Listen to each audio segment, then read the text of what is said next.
when you're surprising your players with something that's unexpected, like emojified versions of their favorite Disney characters, right? I think that's where you get like the best of both worlds.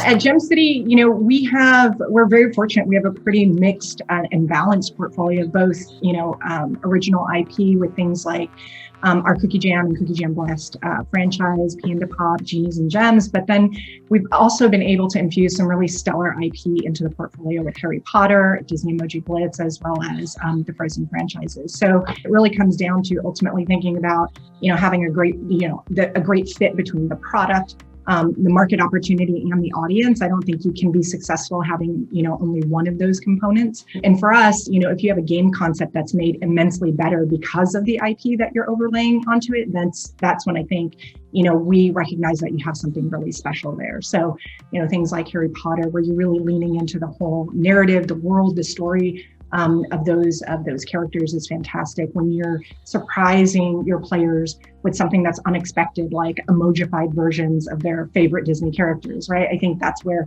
you get like the best of both worlds. I think it's been a great opportunity for more active collaboration between us and our IP holders. A lot of production had halted on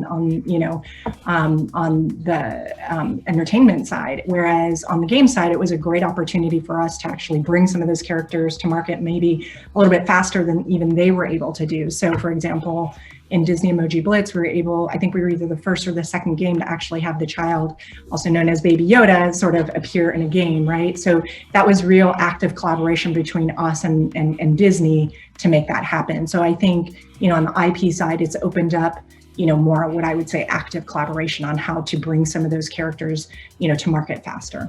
And lastly, I would say, licenses are historically pretty expensive. So having longevity is a critical factor in terms of how we think about, the IP and the IP that we choose. Mobile games are becoming a huge part of our players' day-to-day entertainment consumption. So being able to leverage synergy beats with your IP partners in the form of another movie or a book or, new products that are coming is something that's really important to us as we think about IP and whether we infuse that into the portfolio.